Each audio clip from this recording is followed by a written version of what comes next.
আমাদের বিয়ের ৩ বছর হয়ে গেল, কিন্তু আমাদের কোনো বাচ্চা হচ্ছে না। আমরা গত ২ বছর ধরে চেষ্টা করছি, কিন্তু কোনো সমাধান পাইনি। তাই আমার স্ত্রী নীরা আমাকে ডাক্তারের কাছে নিয়ে এসছে। গতকাল আমি আর নীরা ডাক্তারের কথা মতো কিছু পরীক্ষা করিয়েছিলাম। আজ সেটার রিপোর্টের জন্য ডাক্তারের রুমের বাইরে বসে অপেক্ষা করছি। কিছু সময় পর ডাক্তার আমাদের তার রুমে যেতে বলল। আমি আর নীরা ডাক্তারের সামনে বসে আছি। ডাক্তার কিছু সময় পর পর আমাদের দুজনের দিকে তাকাচ্ছে আর রিপোর্টগুলো দেখছে।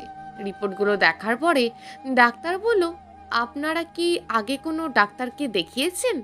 নীরা বলল, জি না ডাক্তার। এরপর ডাক্তার কিছু চিন্তিত হয়ে বলল, আমি আপনাদের দুজনের রিপোর্টই দেখেছি, কিন্তু সমস্যাটা শুধু একজনের মধ্যে। আমি বললাম, নিশ্চয়ই আমার মধ্যেই কোনো সমস্যা আছে, তাই না ডাক্তার? আমি আগেই ওকে বলেছিলাম এই কথা। আমার কথা শুনে নীরা বলল, তুমি একটু চুপ থাকবে ডাক্তার, আপনি বলেন কার মধ্যে সমস্যা? ডাক্তার আমার দিকে তাকিয়ে বলল, আসলে সমস্যাটা হচ্ছে নীরা ম্যাডামের মধ্যে। ডাক্তারের কথা শুনে আমি কিছুক্ষণের জন্য মনে হলো কথা বলার ভাষা হারিয়ে ফেলেছি। নীরা কিছু বলছে না। আমি ডাক্তারকে বললাম, আপনি আরেকবার ভালো করে চেক করে দেখুন তো রিপোর্টগুলো, আপনার হয়তো কোনো ভুল হচ্ছে। ডাক্তার আমাদের দিকে রিপোর্টগুলো এগিয়ে দিয়ে বলল, আমি আপনাদের রিপোর্টগুলো 2বার ভালো করে চেক করেছি, আর তা দেখে বুঝলাম সমস্যাটা আপনার স্ত্রীর মধ্যেই। সে কোনো দিনই মা হতে পারবে না। ডাক্তারের এই কথা শুনে আমি নীরাকে বললাম, নীরা, এখান থেকে চলো, আমরা না হয় অন্য কোনো ডাক্তারকে দেখাবো। এই বলে আমি চেয়ার থেকে উঠে পড়লাম, কিন্তু নীরা সেই আগের মতোই বসে আছে। তাই ওর দিকে তাকিয়ে দেখলাম নীরার চোখ দিয়ে শুধু পানি পড়ছে, কিছু কান্নার কোনো শব্দ হচ্ছে না। আমাদের অবস্থা দেখে ডাক্তার বলল, আপনার স্ত্রীকে এখন আপনার সব থেকে বেশি প্রয়োজন। ডিপ্রেশনে আছেন উনি, ওনাকে বাসায় নিয়ে বোঝানোর চেষ্টা করুন। আজ 2 দিন হলো নীরা নিজের রুম থেকে বের হচ্ছে না, আমার সাথে কথাও বলছে না। আম্মু অনেকবার চেষ্টা করেছে, কিন্তু নীরা নাকি কিছুই খাবে না। আমি কিছুতেই ভাবতে পারছি না, তাই নীরার ছোট বোন মীরাকে কল দিলাম। মীরাকে কল দেওয়ার কোনো ইচ্ছে আমার ছিল না, কিন্তু বাধ্য হয়েই কল দিলাম। কল রিসিভ করার পর মীরা কোনো কথা বলছে না, দুজনেই চুপ ছিলাম। মীরা কিছু বলছে না দেখে আমি বললাম, মীরা। জি বলুন। আমাদের বাসায় একটু আসবে? কেন? তোমার আপুর একটু সমস্যা হয়েছে, তুমি একটু আসলে ভালো হতো। আচ্ছা, আমি কিছুক্ষণের মধ্যেই আসছি। আম্মুকে নিয়ে নীরার সমস্যার কথা বলেছি। নীরার সমস্যার কথা শুনে আম্মুও মন খারাপ হয়ে গেল। সেই সময় আম্মু কিছু বলল না। মীরা এসেছে, সাথে সাথে নীরার আম্মুও এসেছে। নীরার আম্মু বলল, রনি, নীরার কি হয়েছে? আম্মু, নীরা কিছুটা মানসিকভাবে দুর্বল হয়ে পড়েছে। মীরা কিছুটা চিন্তিত হয়ে বলল, সত্যি করে বলেন, আমার আপুর কি হয়েছে? আমি কিছু না বলে মীরাকে নীরার রিপোর্টগুলো দিলাম। মীরা রিপোর্টগুলো দেখে আর কিছু না বলে নীরার কাছে চলে গেল। কিছুদিন পর নীরা কিছুটা সুস্থ, কিন্তু নীরা আর আগের মতন নেই, অনেকটা পরিবর্তন হয়ে গেছে। আগের মতন আমার সাথে ঠিক করে কথা বলে না, কিছু একটা নিয়ে সব সময় চিন্তায় থাকে, যেটা অন্য কেউ খেয়াল না করলেও আমি ঠিক খেয়াল করেছি। আম্মুর বিষয়টা খেয়াল করলাম, আম্মু আর আগের মতন নীরার সাথে কথা বলে না দরকার ছাড়া। তাই আজ ভাবছি আম্মুর সাথে গিয়ে কথা বলবো। আম্মুর রুমে গিয়ে বললাম, আম্মু, তোমার সাথে কিছু কথা বলা যাবে এখন? হ্যাঁ, ভিতরে আয়। আমি রুমের ভিতরে গেলাম। আম্মু বলল, এখন বল, কি বলবি? তোমার আর নীরার মধ্যে কিছু কি হয়েছে? কেন রনি? না মানে কিছুদিন ধরে দেখছি তুমি ঠিক আগের মতো নীরার সাথে কথা বলছো না। তুমি কি নীরার সেই সমস্যার কারণে এমন করছো? আমার কথা শুনে আম্মু তেমন কিছু একটা বলতে পারলো না। তাই বললাম, আম্মু, সত্যি করে বলো তো কি হয়েছে? আমি নীরার বিষয়টা নিয়ে ভাবছি। এখানে তো ভাবাভাবির কি আছে? তোর কাছে ভাবাভাবির বিষয় না হলেও আমাদের কাছে ভাববার বিষয়। আমরা কি কোনোদিন নাতি নাতনির মুখ দেখবো না নাকি? আমাদের কি মন চায় না তোর বাচ্চার সাথে খেলতে? তোমার যদি বাচ্চার সাথে খেলতে মন চায় তাহলে আমাকে বলতেই পারতে। আমি কোনো বাচ্চাকে না হয় দত্তক নিতাম। তার জন্য তুমি নীরার সাথে ঠিক মতন কথা বলবে না? এটা কি ঠিক বলো? দেখ রনি, নিজের বাচ্চার সাথে অন্যের বাচ্চার তুলনা করবি না। আর তুই যে বাচ্চার দত্তক নেওয়ার কথা বলছিস, সেটা কি তোর রক্তের হবে বল? কার না কার বাচ্চা তুই নিয়ে আসবি, পরে দেখবি অন্য কিছু হবে। তাহলে তুমি কি চাচ্ছ সেটা বলো। আমি চাই তুই আর একটা বিয়ে করবি। আম্মুর কথা শুনে কিছুটা রাগ হলো, কিন্তু আম্মুকে না বলে রুম থেকে চলে আসবো তখন দেখলাম নীরা রুমের বাইরে দাঁড়িয়ে আছে। আমাকে দেখে নীরা নিজের রুমে গেল, আমিও ওর পিছনে গেলাম। রুমে গিয়ে দেখলাম নীরা রুমে নেই। বারান্দায় গিয়ে দেখলাম নীরা কাঁদছে। তা দেখে আমি বললাম, নীরা? আমাকে দেখে নীরা ওর চোখের পানি মোছবার বৃথা চেষ্টা করতে লাগলো। আমি ওর কাছে গিয়ে বললাম, আমি সত্যি বুঝতে পারিনি আম্মু এমন কিছু বলবে। সরি নীরা, প্লিজ তুমি মন খারাপ করো না। আম্মু তো ভুল কিছু বলেনি রনি, যা সত্যি তাই বলেছে। না, আম্মুর ওই কথাটা বলার কোনো দরকার ছিল না। আমার সাথে এমন কেন হলো রনি? কি দোষ ছিল আমার? তোমার কোনো দোষ নেই নীরা। আর এসব কথা নিয়ে বেশি চিন্তা করো না, দেখবে সব ঠিক হয়ে যাবে। আমার একটা কথা শুনবে? বলো। তুমি আমাকে ডিভোর্স দিয়ে দাও। নীরা কথাটা শুনে মন চাইছিল একটা থাপ্পড় দিই ওকে, কিন্তু সেটা পারবো না। তাই রাগ করে বাসা থেকে চলে গেলাম। দুপুরে বাসা থেকে বেরিয়েছি, এখন সন্ধ্যা হয়ে গেছে, এখনো বাসায় যাইনি। আম্মু এর মধ্যে অনেকবার কল দিয়েছিল, কিন্তু আমি সেটা রিসিভ করিনি। এখন নীরা কল দিচ্ছে, কিন্তু আমি সেটাও রিসিভ করছি না। তার কিছুক্ষণ পরেই নীরা মেসেজ দিল, যেটা ওপেন করে দেখলাম, রনি, আমি এখনো দুপুরের খাবার খাইনি, তোমার জন্য অপেক্ষা করছি। তুমি যদি এখনো বাসায় এসে খাবার না খাও, তাহলে আমিও আজ কিছু খাবো না। আমি মেসেজটা দেখে বাসায় চলে গেলাম। আমি জানি এখন যদি বাসায় না যাই তাহলে আজ নীরা আর কিছু খাবে না। আসলে আমার আর নীরার লাভ ম্যারেজ হয়েছিল, তাই বিয়ের পর থেকেই নীরা প্রায় সময়ই এমন করে। আমি রাগ করে না খেয়ে থাকলে ও নিজেও না খেয়ে থাকে। তাই আমি বাসায় চলে গেলাম। বাসায় গিয়ে দেখলাম নীরা আমার জন্য খাবার নিয়ে অপেক্ষা করছে। কিছুদিন সব ঠিক গেলেও তারপর আবার সেই আগের মতন হয়ে গেল। যখন বাসায় মেহমান আসে তখন নীরার মন আরও বেশি খারাপ হয়। হয়তো কেউ নীরাকে কিছু বলে, যার কারণে ওর মন খারাপ হয়। আমি কি করব সেটাই বুঝতে পারছি না। দিন যাচ্ছে, সপ্তাহ যাচ্ছে, সপ্তাহ শেষে মাসও যাচ্ছে, কিন্তু নীরার অবস্থা সেই আগের মতোই আছে। তাই বললাম, নীরা, বলো। তোমার এখানে ভালো না লাগলে কিছুদিন না হয় ওই বাসা থেকে ঘুরে আসো। এখন আমার কোথাও যেতে মন চাইছে না রনি। মন চাইবে তখন তোমাকে বলবো। আমি আর কিছু বললাম না। অফিসের কাজে তাড়াহুড়ো করে শেষ করে নীরাকে সময় দেওয়ার চেষ্টা করি, কিন্তু নীরা সেই আগের মতোই থাকে। মাঝে মাঝে এসে দেখি নীরা কাঁদছে। আমি ওকে অনেক বোঝানোর চেষ্টা করছি, কিন্তু ও কিছুতেই বুঝতে চাইছে না। আমি নীরাকে বলেছিলাম আমাদের বাচ্চা না হলেও আমাদের কোনো সমস্যা নেই, কিন্তু নীরা সেই এক কথা, আমার কারণে তুমি কেন সন্তানের থেকে দূরে থাকবে? তুমি তো বাবা হতে পারবে। আমি ওর কথাতে কিছু বলতাম না। কিছুদিন পরে নীরা হঠাৎ করে বলল ও নাকি ওর আব্বু আম্মুর বাসায় যাবে। তার পরের দিন আমি ওকে ওই বাসায় দিয়ে আসলাম। নীরা বলেছিল ওদের বাসায় যেতে, কিন্তু আমি ভিতরে যাইনি। আমার ওই বাসাতে না যাওয়ার কারণ নীরা না জানলেও মীরা ঠিকই জানে। ওই বাসায় না যাওয়ার প্রধান কারণই হচ্ছে মীরা কিছুটা অন্যরকম হলেও এটাই সত্যি। আমি আর নীরা যখন ভার্সিটিতে পড়তাম তখন মাঝে মধ্যেই নীরাদের বাসায় যেতাম। আমার আর নীরার বিষয়টা নীরার আম্মু জানতো, তাই কেউ তেমন কিছু মনে করতো না। কিন্তু আমি ভাবিনি ওদের বাসায় যাতায়াতের জন্য আমার জীবনে অন্য কেউ আসবে। একদিন হঠাৎ করেই মীরা আমাকে একা দেখা করতে বলল। আমি ভেবেছিলাম মীরার হয়তো কোনো সাহায্য লাগবে, তাই হয়তো আমার সাথে একা দেখা করতে চাচ্ছে। তাই আমিও ওর সাথে দেখা করতে চলে যাই, কিন্তু দেখা করতে গিয়ে ভাবিনি মীরা আমাকে ওই কথা বলবে। 3 দিন থেকে নীরা আবারও বাসায় আসলো। ওকে দেখে কিছুটা খুশি মনে হচ্ছে। আমি ভেবেছিলাম নীরা হয়তো ওর আব্বু আম্মু আর বোনের সাথে কিছুদিন থাকতে পেরে কিছুটা খুশি। নীরা ওই বাসা থেকে ফিরে আসার পর থেকে আম্মুও দেখি নীরার সাথে আগের মতন কথা বলছে। সবকিছু মনে হচ্ছে আগের মতন হয়ে গেছে। এখন নীরার আম্মুও মাঝে মাঝে আমাদের বাসায় আসে মীরাকে নিয়ে, কিন্তু আসার কোনো কারণ আমি খুঁজে পাই না। নীরার কাছে এই বিষয়টা নিয়ে কিছু জানতেও চায় না, কারণ বিষয়টা খারাপভাবে নিতে পারে।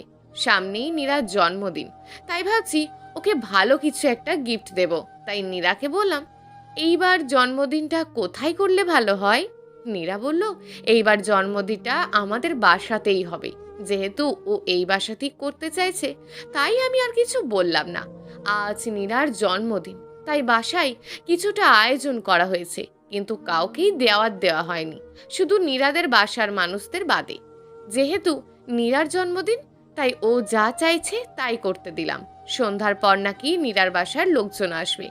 বিকালে নীরা রুমে এসে বলল, রনি, একটা কথা রাখবে? নীরার এই হঠাৎ কথা রাখার বিষয়টা আমার ঠিক সুবিধের মনে হলো না, তাই আমি সরাসরি বললাম, তুমি আমাকে ডিভোর্স দেওয়ার কথা বা তোমাকে ছেড়ে দেওয়ার কথা বললে আমি সেটা রাখতে পারবো না, আগেই বলে দিলাম তোমাকে। আরে আমি ওসব কিছু বলবো না, এখন আমাকে কথা দাও, আমি যে কথাটা বলবো সেটা তুমি রাখবে।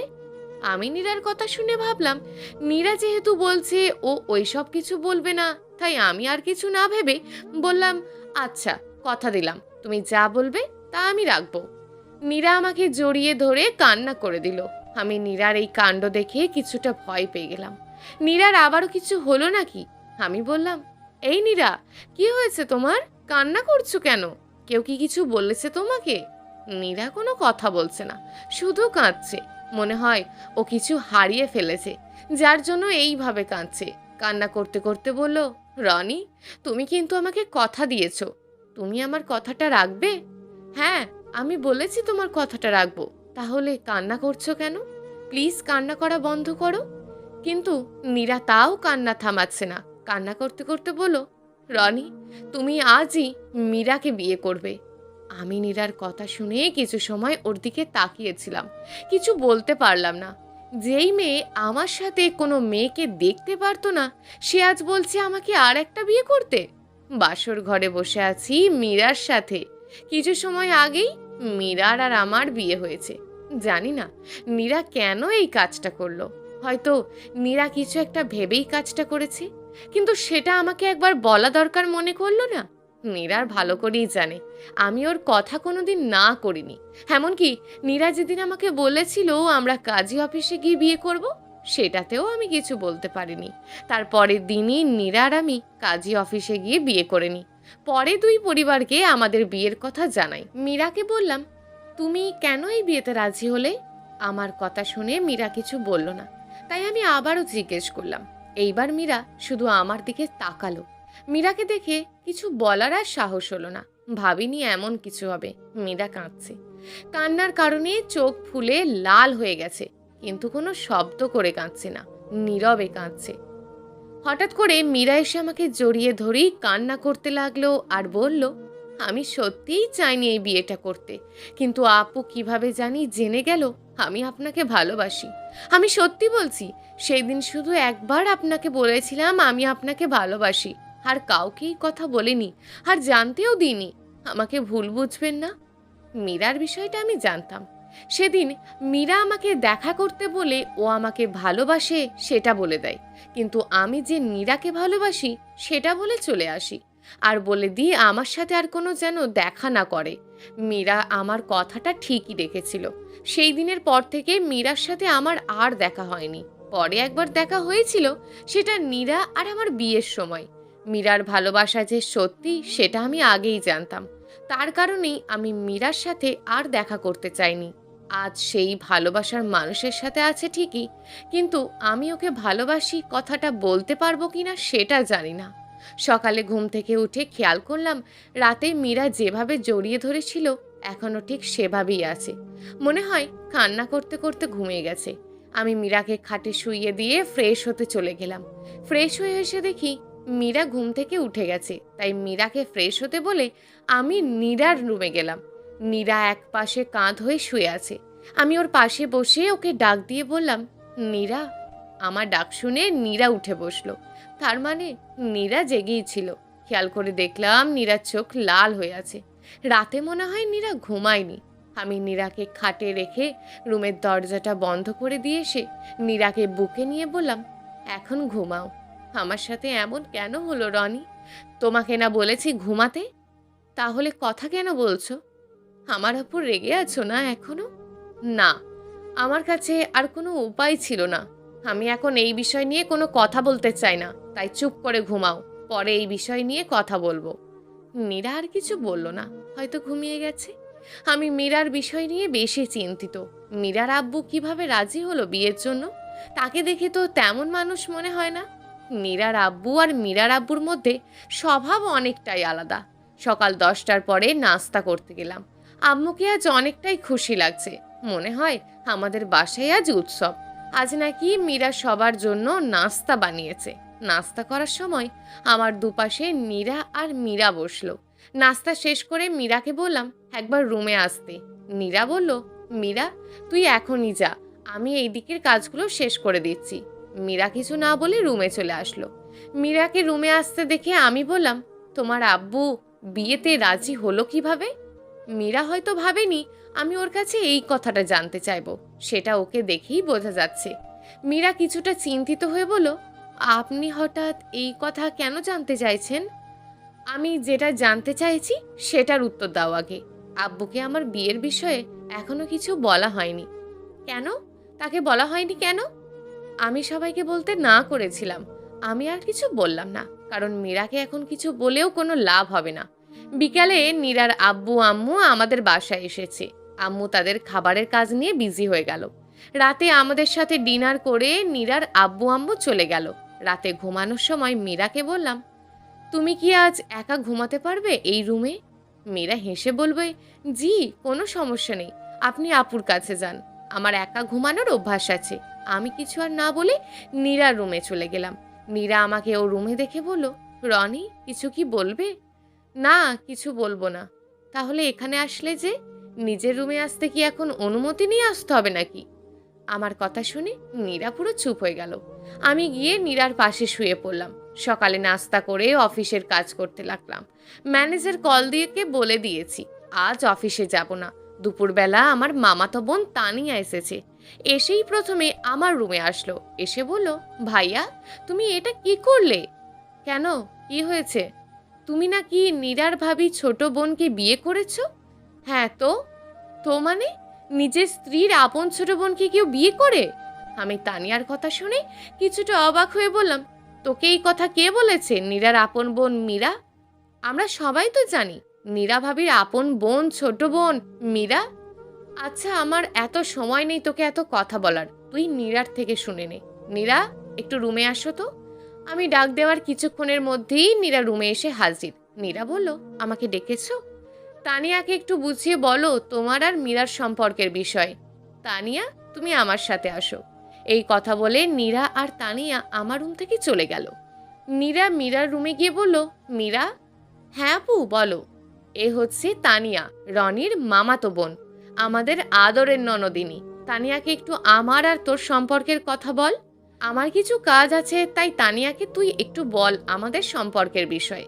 আচ্ছা আপু। নীরা চলে গেল আর মীরা তানিয়াকে নিয়ে খাটে বসলো। বলল, আমি মীরা, নীরার আপুর ছোট বোন। মীরার কথা শুনে তানিয়া বলল, আমিও তাই জানি, কিন্তু ভাইয়া বলল তোমরা নাকি আপন বোন না? মীরা হেসে বলল, আপন বোন ছাড়া কি বোন হওয়া যায় না নাকি? না মানে আমি ঠিক তা বলিনি। হ্যাঁ আমি জানি, অনেকেই আমাকে আর নীরা আপুর বিষয়টা জানে না। আমার আব্বু আর নীরার আব্বু চাচাতো ভাই, তাদের আর কোনো ভাই বোন ছিল না, তাই তারা একসাথে থাকতো। এই বলে মীরা থেমে গেল। তখন তানিয়া বলল, তাহলে তোমার আব্বু আম্মু কোথায়? আর তুমি কি তাদের সাথে থাকো না নাকি? আসলে তানিয়া, আমার জন্মের সময় আম্মু মারা যায়। আম্মু মারা যাওয়ায় আব্বু মনে করে সব দোষ আমার, তাই আব্বু আমাকে রেখে চলে যায়। তখন থেকে নীরা আপুর আম্মু আমাকে কাছে রেখে দেয়, আর আমি তাকে মামনি বলে ডাকি। তার কারণে সবাই মনে করে আমি নীরা আপুর ছোট বোন, কিন্তু আমরা আপন ছোট বোন না। সরি ভাবি, আমি জানতাম না। আমিও মনে করেছিলাম তুমি আর মীরা ভাবি আপন বোন, তাই তো আমি কিছুটা অবাক হয়ে গেছিলাম আমাদের বিয়েটা বিষয়টা নিয়ে।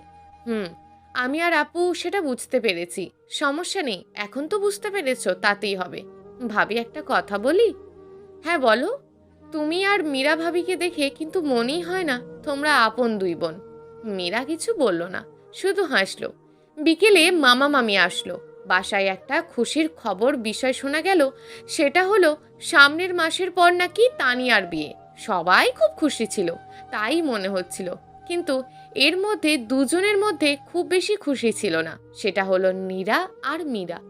একজন তার ভালোবাসার মানুষকে কাছে পেয়েও তার থেকে দূরে সরিয়ে দিয়েছে, আর একজন তার ভালোবাসার মানুষকে পেয়েছে ঠিকই, কিন্তু পেয়েও মনে হচ্ছে কিছুই পায়নি। মামা মামি আর তানিয়া সেই দিন থেকে পরের দিনই চলে যায়। এখন সবাই মীরার আর নীরার সম্পর্কে মোটামুটি জেনে গেছে, তাই আর কেউ মীরার আর নীরার বিষয় নিয়ে কেউ কিছু বলে না। কিছুদিন পরে আব্বু বাইরে থেকে ফিরে আসলো। আব্বু অফিসের কাজে 3 মাসের জন্য ইটালিতে গিয়েছিল। আব্বু এসেছে বলে বাসার সবাই অনেক খুশি। আব্বু এসে প্রথমে মীরার সাথে দেখা করলো। আগে আব্বু বাইরে থেকে আসলে প্রথমে নীরার সাথে দেখা করত, কিন্তু এইবার সেটা না করে মীরার সাথে দেখা করলো। নীরা হয়তো সেটা নিয়ে মন খারাপ করেছে, সেটা অন্য কেউ না বুঝলেও আমি ঠিকই বুঝেছি। এটা তো হওয়ারই কথা ছিল। নীরার কিছুটা বোঝা দরকার এখন, ওর কারণেই আজ ওর এই অবস্থা। এখন আমি আর আব্বু মিলে অফিসের কাজ দেখাশোনা করি। বলতে গেলে অফিসের সব কাজই আব্বুই করে, কিন্তু মাঝে মধ্যে বাইরে গেলে তখন আমাকে অফিসের কাজ করতে হয়।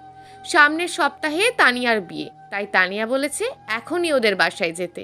আমি চেয়েছিলাম সবাই একসাথে যেতে, কিন্তু আব্বু বলল সে নাকি এখন যেতে পারবে না। আব্বু যেহেতু যেতে চাইছে না, তার মানে আম্মুও যাবে না। তাই আমি আর নীরা আর মীরা মামাদের বাসায় চলে গেলাম। মামা মামি আর তানিয়া খুব খুশি আমাদের দেখে। আমরা গিয়ে দেখলাম আরও কিছু মেহমান এসেছে, হয়তো মামির বাসায় কেউ হবে। আমরা সেদিকে খেয়াল না দিয়ে বিশ্রাম করতে গেলাম। যেহেতু বিয়ে বাড়ি, তাই নীরা তানিয়া রুমে চলে গেল। আমি কিছু বললাম না। মীরা বলেছিল সে না হয় তানিয়া রুমে গিয়ে থাকবে, কিন্তু নীরা বলেছে ও নিজেই তানিয়া রুমে থাকবে। নীরা হয়তো চাইছে আমি আর মীরা একসাথে থাকি।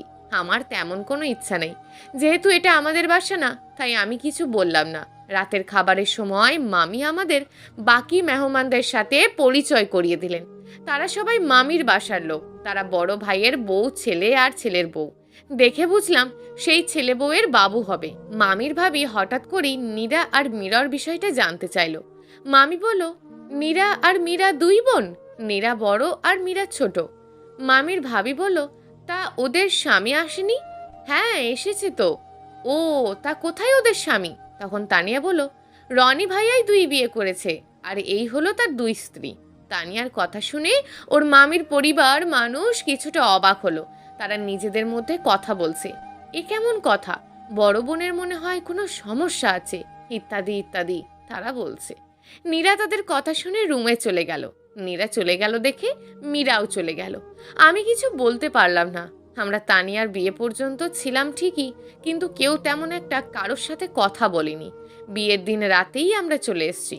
আম্মু 2 দিন থাকবে নাকি মামাদের বাসায়। বাসায় এসে নীরার কিছুটা অন্যরকম হয়ে গেল, কেমন জানি চুপচাপ।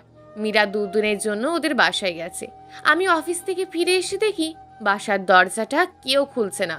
তাই আমার কাছে যে চাবি ছিল সেটা দিয়েই বাসার দরজার লক খুলে ভিতরে গেলাম। বাসায় একদম শান্ত, মনে হচ্ছে কেউ নেই। কয়েকবার নীরাকে ডাক দিলাম, কিন্তু ওর কোনো সাড়া শব্দ পেলাম না। তাই আমি সরাসরি রুমে চলে গেলাম। সেখানেই নীরা নেই, কিন্তু টেবিলের ওপর একটা কাগজ ভাঁজ করে রাখা।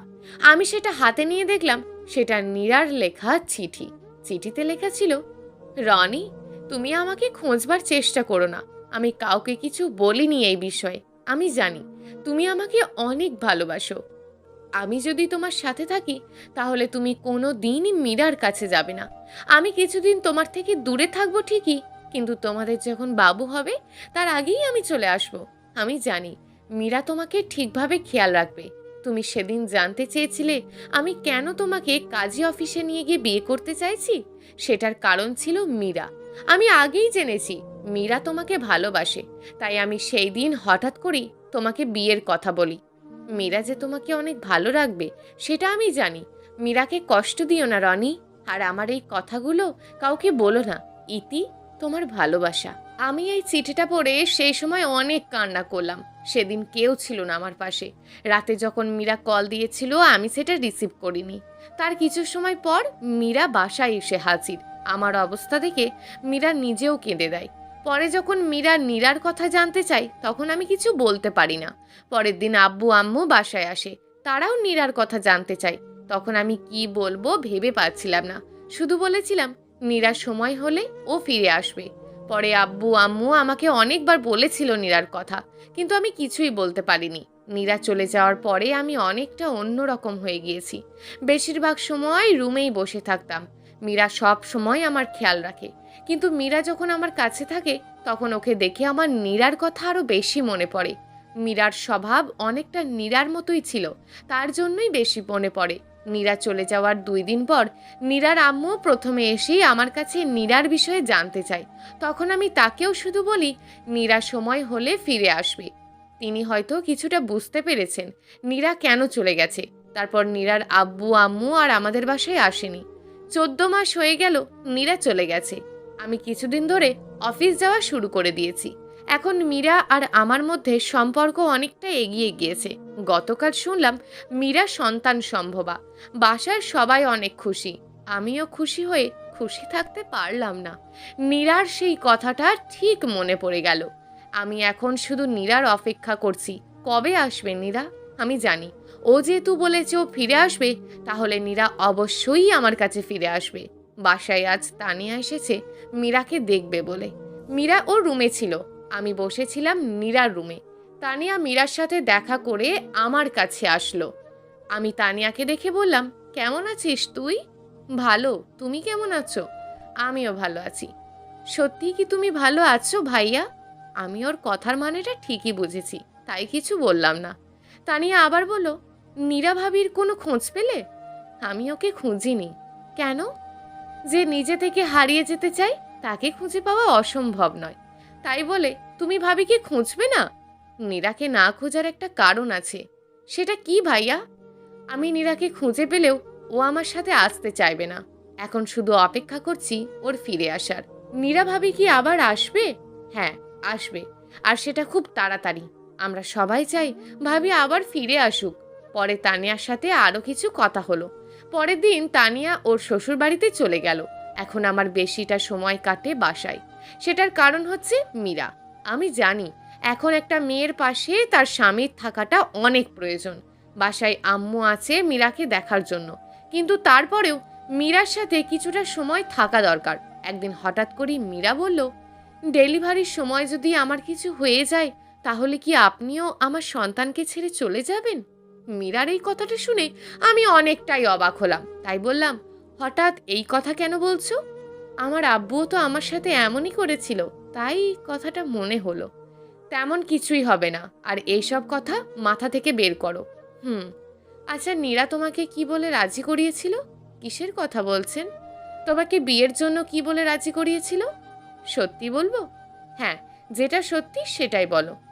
আপু সেই দিন বাসায় এসে আমাকে বলে আপনাকে বিয়ে করব নাকি। আমি আপুর কথা শুনে মনে করেছিলাম আপু হয়তো মজা করছে, তাই আমি না করে দিই। পরে কি হয়?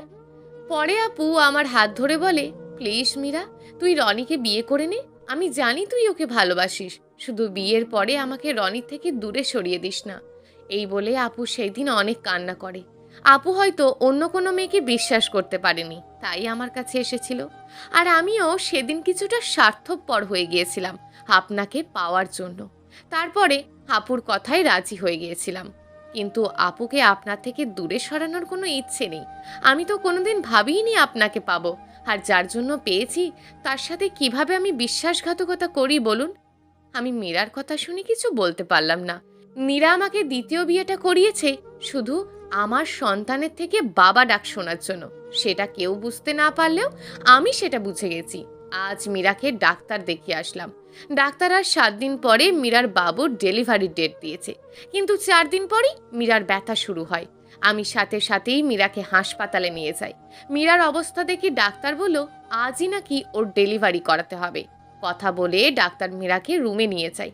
আমি আর আম্মু বাইরে অপেক্ষা করছি। এমন সময় কেউ আমার পাশে এসে দাঁড়ালো। আমি জানি এটা নীরা। আম্মু নীরাকে দেখে বলল, নীরা মা, তুই এতদিন কোথায় ছিলি? আমি শুধু বললাম, আম্মু ওকে এখন কিছু বলো না, বাসায় গিয়ে সব কিছু বলো। আম্মু আর কিছু বলল না।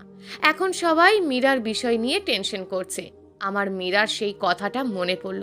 মীরারও যদি ওর আম্মুর মতন অবস্থা হয়। মাথায় এই টেনশনটা ঘুরঘুর করছে। তখন নীরা আমার হাত ওর হাতে নিয়ে বলল, চিন্তা করো না, সব ঠিক হয়ে যাবে। আমি কিছু বললাম না, শুধু চুপ করেছিলাম। কিছু সময় পর ডাক্তার রুম থেকে বের হলো, আর পেছনে দুজন নার্সও বের হলো। নার্স দুজনের কোলে দুটো বাবু। ডাক্তার এসে বলল, অভিনন্দন রনি সাহেব, আপনার টুইন্স বেবি হয়েছে। আম্মু দেখে বলল, রনি দেখ, তোর মেয়ে দুটো তোর মতন হয়েছে। আমি সেদিকে খেয়াল না দিয়ে ডাক্তারকে বললাম, মীরার কি অবস্থা এখন? আপনার স্ত্রী একদম ঠিক আছে, কিছুক্ষণের মধ্যে আলাদা রুমে দেয়া হবে। এই বলে ডাক্তার চলে গেল। আম্মু একটা মেয়েকে কোলে নিল, আর নীরা একটা মেয়েকে কোলে নিও। নীরা বাবুকে কোলে নিয়ে কান্না করছে। আমি আজ কিছু বললাম না। নীরা যেই কারণে আমাকে দ্বিতীয় বিয়ে দিয়েছিল সেটা আজ সত্যি হলো। মীরাকে রুমে দেওয়া হলো। আমরা সবাই ভিতরে গেলাম। মীরা নীরাকে দেখে আপু বলে কেঁদে দিল। হয়তো সেটা ওর আপুকে কাছে না পাওয়ার কান্না। আমি এখনো কোনো বাবুকে কোলে নিইনি। ছোট বাবুদের আমি কোলে নিতে ভয় পাই, যদি কোল থেকে পড়ে যাই। নীরা আর মীরা তাদের নিজেদের মধ্যে গল্প করছে। আম্মু দুই নাতনিকে নিয়ে খেলায় ব্যস্ত, আর আমি আমার দুই মেয়ের দিকে তাকিয়ে দেখছি কে আমার মতন হয়েছে। প্রিয় দর্শক, এই গল্পটা আপনাদের কেমন লাগলো তা অবশ্যই একটি কমেন্ট করবেন। আর যদি গল্পটা আপনাদের ভালো লেগে থাকে তাহলে ভিডিওটিতে একটি লাইক করে দেবেন, এবং এই ধরনের ভিন্ন স্বাদের গল্প শোনার জন্য চ্যানেলটিকে অবশ্যই সাবস্ক্রাইব করে আমাদের সঙ্গে যুক্ত থাকুন।